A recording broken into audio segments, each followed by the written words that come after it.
Sedi yo senggak. Monggo Cahayu dipelajari. Cahayu. Klidang klidang.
Ibu-ibu nika saking pundi? Tamu saking pundi?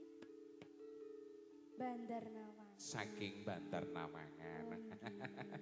Panggih menika Bapak Ibu ingkang nembe kala rawuh namung nderek saged ngaturaken wilujeng siang wilujeng rawuh kasengit sak rong saya melenggah kanthi mardikaning penggalih ngono Cahayu nggih. Kledang kledang.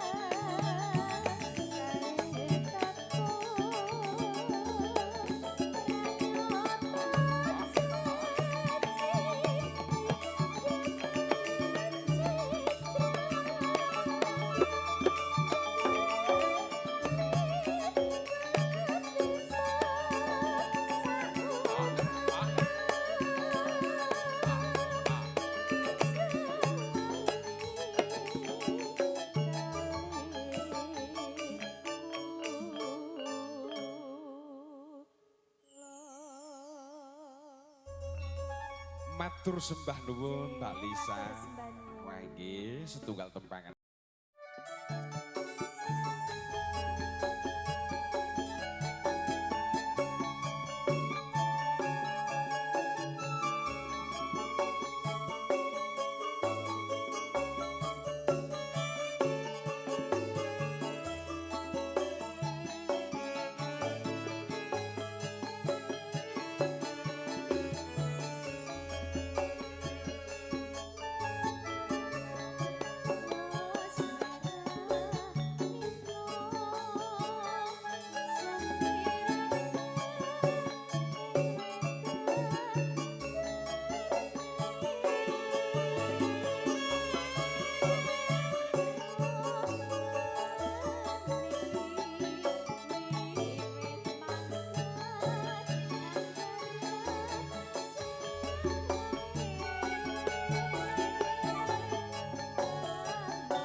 ya senggak lho aku kan. Senggak. Heeh, mangga senggak. Masa Lisa mang nyanyi le nyenggai kaya ora umum. Masa aku nyanyi kene kaya ora kober senggak, ora adil. Ora adil. Ora adil, sumpah. Kowe iki dibeda kan ngerti kowe iki anak kewalon ning kene. Mengkene pas ngepost ngoten senggak sarang-sarang nggih, Pak. Niku luwega ngoten lho. Pripun? Insyaallah. Alah, lek senggak kudune bayar, Pak ya. Lah kok bayar piye? Lah wong dhek lek nyanyi wae bayar ra gelem. Jenenge lek senggak niki nggih. Kur senggake dibayar. Iya, panggah ya. Ya, Jadi jenenge tahun 2020 kan enek sing sak gratis. senggaan iki biasane lek daerah kene kan. Ket, Kuwi mriki. biasane wong sitok 50.000. Dadi kowe lek wong semene kae kuwi senggak kabeh kowe engko dadi gawe nyorok. Ya Ngono lek lho jatah maksudnya. ngono aku kuwi tak dadi tukang senggake. Lah ya ora. Lah kek kur senggak song ngono ae 50.000. Iya, Lah aku sing 50.000. nyanyi sedina dek 75 lho Mas. Ora yo ge yo nyonyor. Dadi kowe engko lek iki dulur-dulur tamu-tamu iki kok kon senggak. Heeh. Kali mongko lek kene ngantek tekan pawon kono senggak kuwi engko bareng. Heeh. Ya to. Kuwi engko pedhot. 50, 100. Alah, wis akeh banget. Juta 40 patah. Lah iya, kowe engko ora liwat ke Mas Edi ngedol keyboard ngono maksudnya. Lah wong keyboard tombok, tek sawan tek Tenan. omah Mas Edi engko ora liwat ke Mas Edi mulai ngebol keyboard jan. Ah, iya. Mangga Memang lagune tentang apa toh? Petani ya. tentang Pak, ya? petani ya. Petani Ayo, yang sedang nandur pari, coblok, ngiring kebo, ngiring kebo, mangkul pacul. pangkul pacul. Iya. Lek wong daerah kene daerah ploso tahunan, Oke. daerah kene kuwi sing mayoritas sapi. Sapi. Heeh. Terus coblok. Coblok. Nah, kuwi coblok saiki regane ya apik kan. Napa nggih? Pajeng to, Pak? Wah, pajeng Pak nggih. Lah. Wis pokoke wong tani iki kalane iki wong tani jan mesem guyu kan. Mesem guyu. Tenan. Bapak yang ngene Pak Dewi pemane aku Pak niki jawab 2000 mawon enten mesti ngoten. Iya. Tenan ya pun 13.000, 13.000 lho kan kok ya. Ya alhamdulillah ya tak tungak-tungakne piantun ploso niku cobloke apa? Panen gede. Panen. Gede. Sing nginggo sapi, sing nginggo wedhus muga-muga lemu-lemu babar. Lemu babar pokoke. Payu oke lah. Iya. Ya lek didol. Lek didelek ora. Ya ngono kuwi mawon. Ya mangga-mangga dilajengne mawon nggih. Ah monggo Mbak Niken dipun lajengaken. Monggo.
Mas Edi alhamdulillah ngono jere. Dadi Pak ora senggake malah alhamdulillah.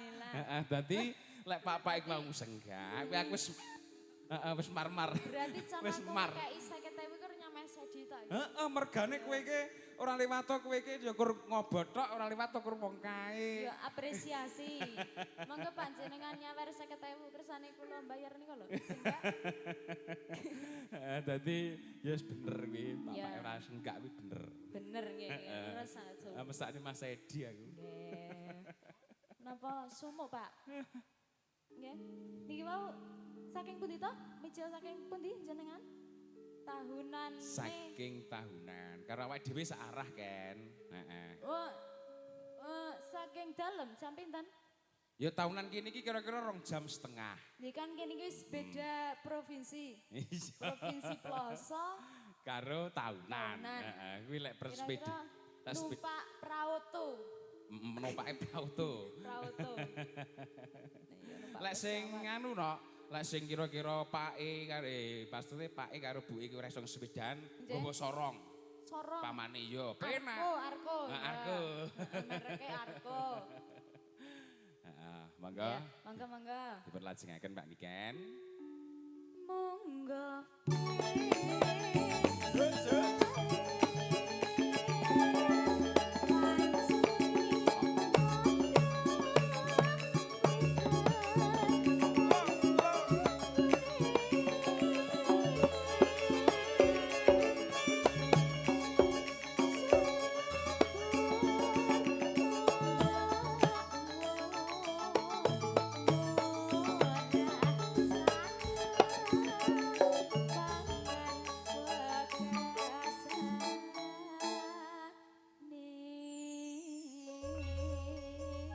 Matur sembah nuwun. Setunggal langkah merah hino. Mbak Niken. Sampun. Wanci.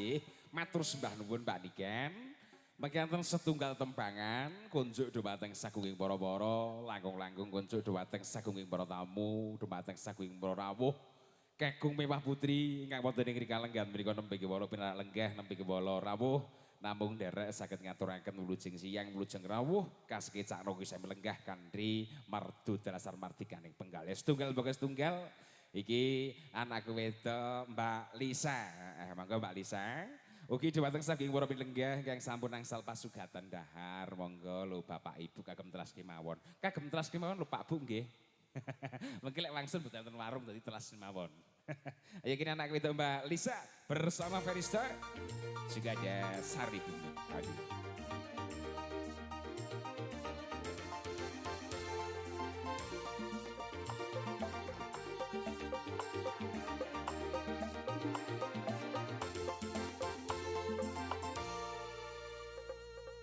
Sampun lho Pak Bos. Jan. Arep joget. Sarem joget aku tak teruske kayak Anusa.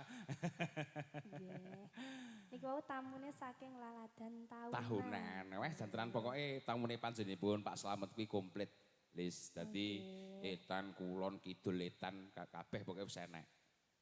Nggih niki dahar rumiyin mengke biasane nek piantun tahunan niku langen beksan. Beksan nggih. Mbok bilih ing mangke badhe beksan menika sinambi anggaran kadang pisan menika saged Mbak Lisa mangke nggih.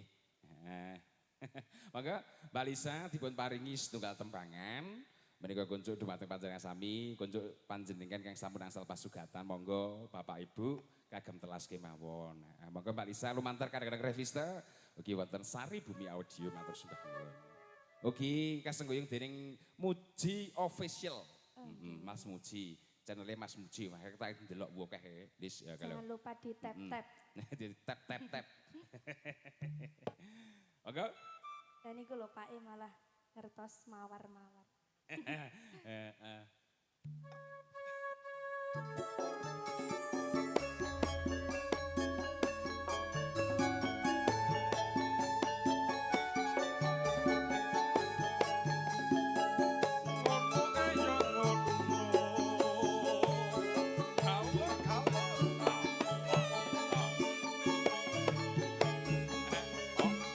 kan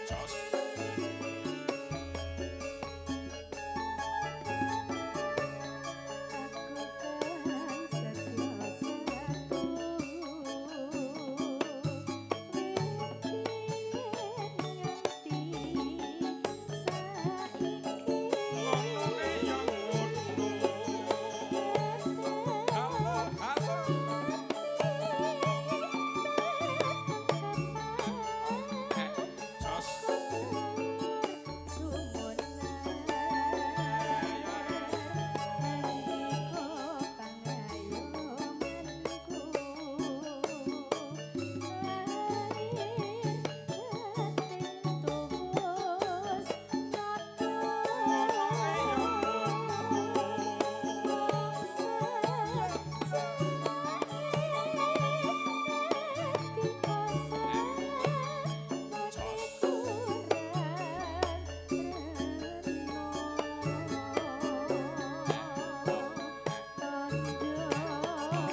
saya suda. Sing senggak saya suda. Mergane Pak iki arep senggak kaya mau sing tak atur kene ngarep wedi. Pripun?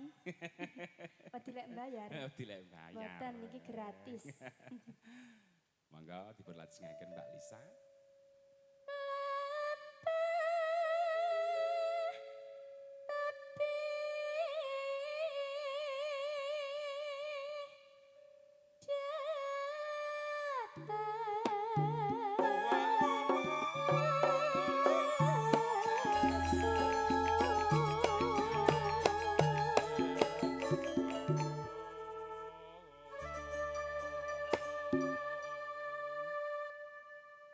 Mugiantuk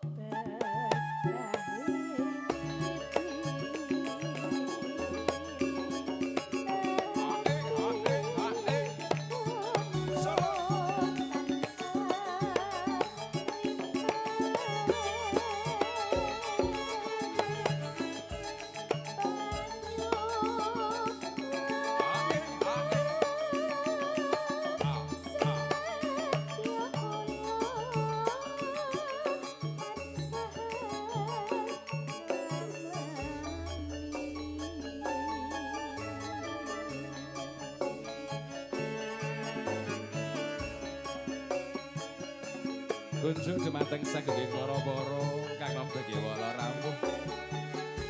Namung nderek saged ngaturaken wilujeng siyang, wilujeng rawuh Bapak Ibu.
Kawastara kadang pisan sampun rawuh sayu ditutukne sak lagu. Heeh.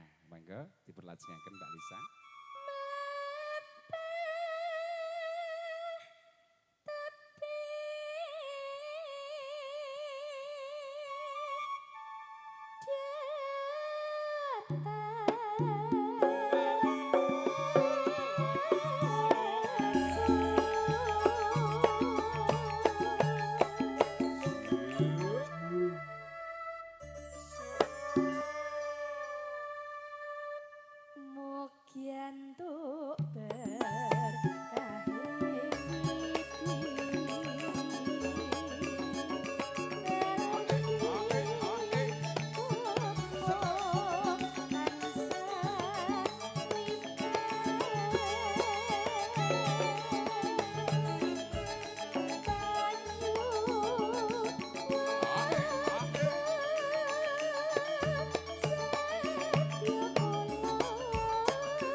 matur sembah nuwun.